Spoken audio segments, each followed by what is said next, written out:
बड़ा सवाल यह है कि महाराष्ट्र में जो गठबंधन की सरकार है बचेगी या नहीं बचेगी, क्योंकि उद्धव ठाकरे के पास बहुत साफ है कि नंबर्स नहीं है।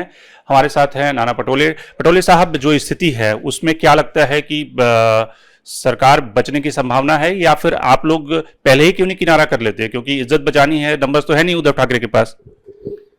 देखो, मुझे ये नहीं समझ रहा है, मीडिया का भी नहीं समझ रहा है, जिन्हें आग लगाई है जो बीजेपी ने, जो केंद्र की सरकार की गलत नीतियों का दुरुपयोग कर कर केंद्रीय तपास यंत्रणा का दुरुपयोग कर कर, जिस तरह से ईडी का डर दिखाकर जो बर्बादी महाराष्ट्र की व्यवस्था का पॉलिटिकल मर्डर करने का काम जो बीजेपी कर रही है, वो बीजेपी क्यों चुप है?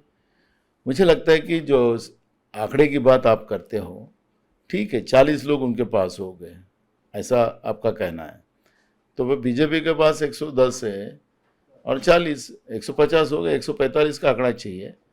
तो जिस बीजेपी ने ये आग लगाई है, वो बीजेपी सत्ता बनाने के लिए सामने क्यों नहीं आ रही?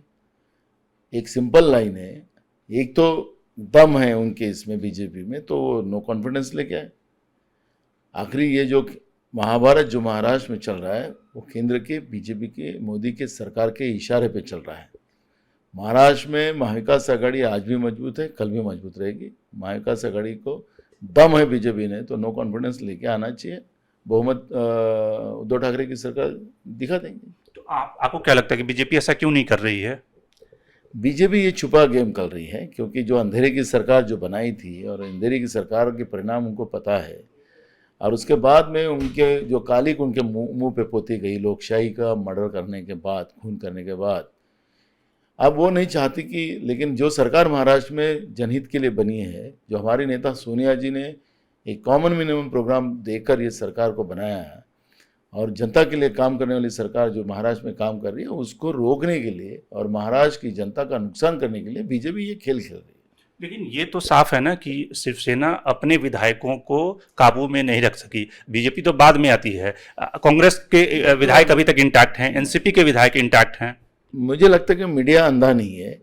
गुजरात में जो खेल हुआ, जहां बीजेपी जिस तरह से उनके वहां के नेता कैसे इन्वॉल्व हुए, आज गुवाहाटी में, असम में बाढ़ है, बाढ़ की परिस्थिति है, कई लोग वहां मर चुके हैं, तो भी वहां के सीएम ये रखवाली करने के लिए विधायकों की वहाँ बैठे हुए हैं। और मुझे लगता है कि बीजेपी कहीं इन्वॉल्व नहीं है, ऐसा अगर मीडिया बोलती है तो मुझे लगता है कि हमारा समझ ऐसा है कि मीडिया अंधा नहीं, क्योंकि ये हमारे डेमोक्रेसी का, हमारे लोकशाही का चौथा स्तंभ है, ये समाज का आईना होता है, और बीजेपी इसके पीछे है, ये स्पष्ट है। अगर ईडी का डर बताकर कुछ नेताओं को इस तरह परेशान नहीं करते, क्योंकि आपको पता है, आपको याद नहीं हो तो मैं याद दिलाता हूँ, एक विधायक शिवसेना के जो है प्रताप सरनाईक, उनने थोड़े दिन पहले राज्य के मुख्यमंत्री को एक खत लिखा था, और उसमें लिखा था कि मैं ईडी से बहुत परेशान हूँ। उनका आग्रह है कि शिवसेना टूटकर हमारे पास, शिवसेना नहीं तो बीजेपी को समर्थन करना चाहिए, नहीं तो हम आपके ऊपर एक्शन लेंगे। इस तरह का एक खत थोड़े दिन पहले प्रताप सरनाईक ने लिखा था। आज वो प्रताप सरनाईक देवेंद्र फडणवीस के साथ जाकर अमित शाह से मिले, और अमित शाह के मिलने के बाद वो अब कॉमन हो गए, वो अब गुवाहाटी में बैठे हैं बंडखोर के लाइनों में। तो क्या इसका अर्थ क्या लगाओगे आप?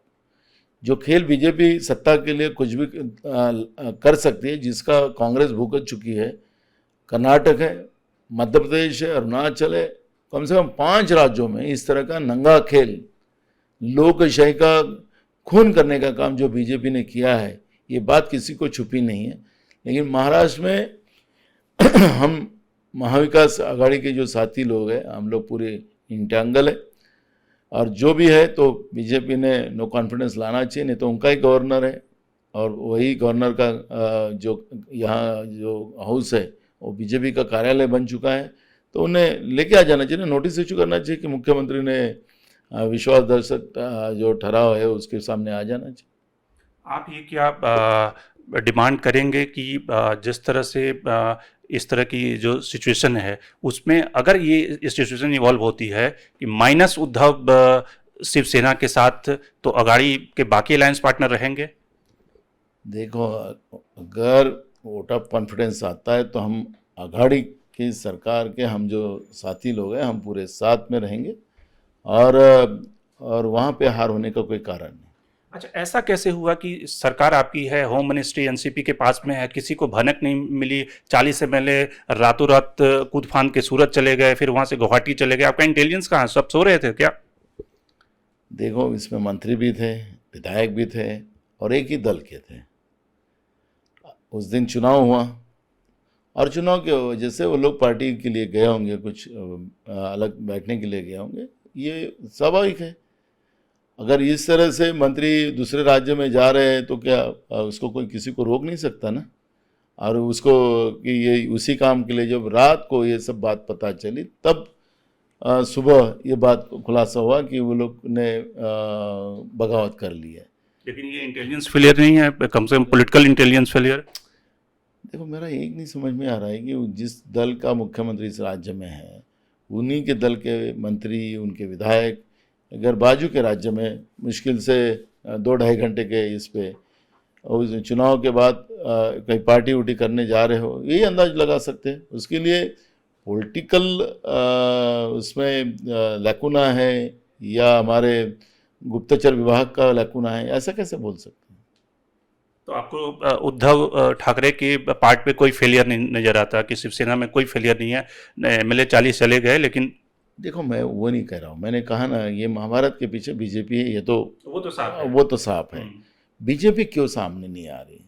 उद्धव ठाकरे को तो अब छोड़ो बात ही, वो तो इसलिए नहीं आ रही कि जब तक नंबर्स नहीं होते तब तक सामने आके क्या करेंगे, वो बदनामी होगी। हाँ, ये बात अब सही आई है आपकी कि इससे राज्य की अस्थिरता के वजह से राज्य के जनता का जो नुकसान हो रहा है उसका पाप तो बीजेपी पे जाएगा ना।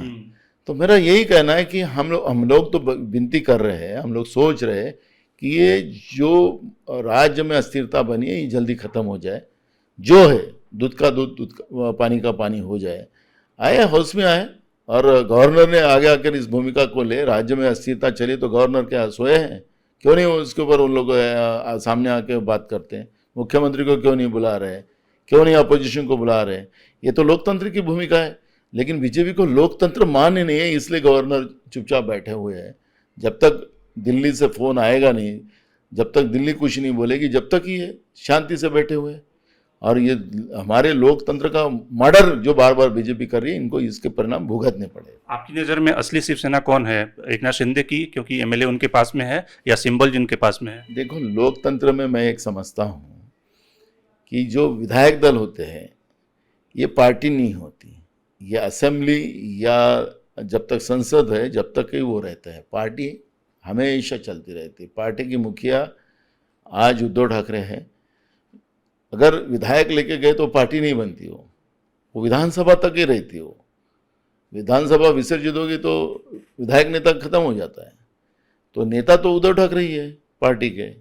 जैसे हमारे पार्टी के, मैं महाराष्ट्र का मुखिया हूँ, तो हमारे सीएलपी लीडर नेता हमारे पार्टी के नेता नहीं है, वो विधायक दल के नेता है।